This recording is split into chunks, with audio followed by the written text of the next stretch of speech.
warahmatullahi wabarakatuh. Perkenalkan, nama saya Dini Kori Latifah, mahasiswi PPL UIN Raden Intan Lampung.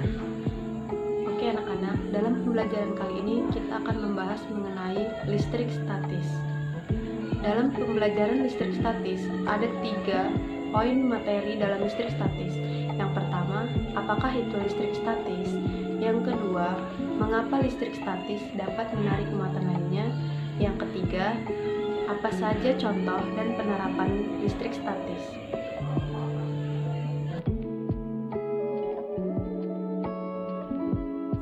Listrik statis ialah suatu fenomena kelistrikan yang mana muatan listriknya tidak bergerak.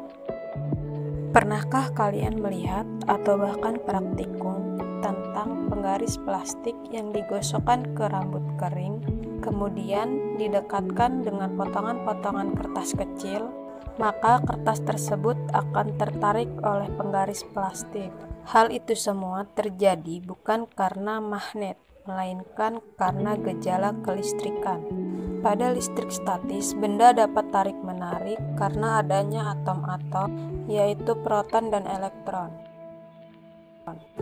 Benda dapat menarik benda lainnya karena perbedaan muatan.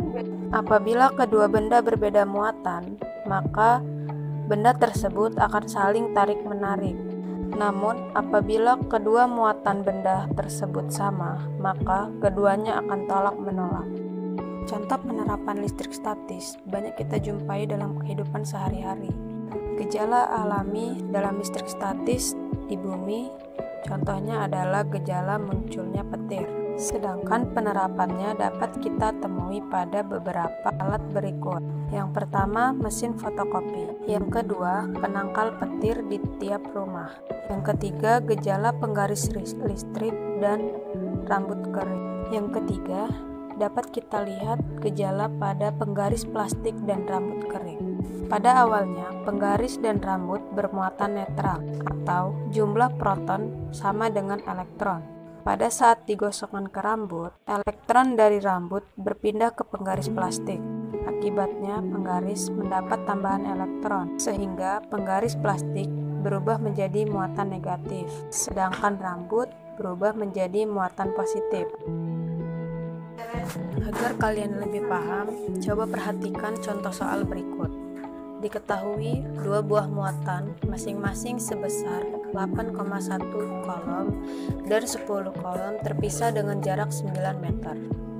Misal K sama dengan 9 dikali 10 pangkat 9 Newton meter kuadrat C kuadrat. Hitunglah besar gaya kolom yang terjadi pada kedua muatan. Untuk menjawab pertanyaan tersebut, kita tulis Q1 sama dengan 8,1 kolom, Q2 10 kolom, jarak antar muatan atau R sama dengan 9 meter, konstanta kolom 9 kali 10 pangkat 9 Newton meter kuadrat C kuadrat.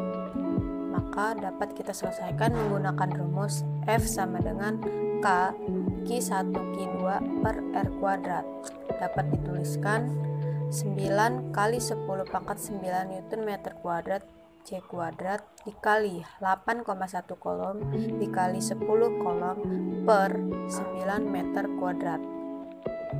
F sama dengan 9 kali 10 pangkat Newton meter kuadrat C kuadrat dikali 81 kolom per 81 meter kuadrat. Maka akan didapatkan hasil F sama dengan 9 dikali 10 pangkat 9 Newton. Jadi, besar gaya kolom yang terjadi pada kedua muatan tersebut adalah 9 dikali 10 pangkat 9 Newton. Baiklah anak-anak, itu tadi penjelasan mengenai listrik statis. Semoga membantu kalian dalam pembelajaran mengenai listrik statis. Tetap selalu menjaga kebersihan dan tetap semangat dalam melakukan pembelajaran. Saya akhiri, wassalamualaikum warahmatullahi wabarakatuh.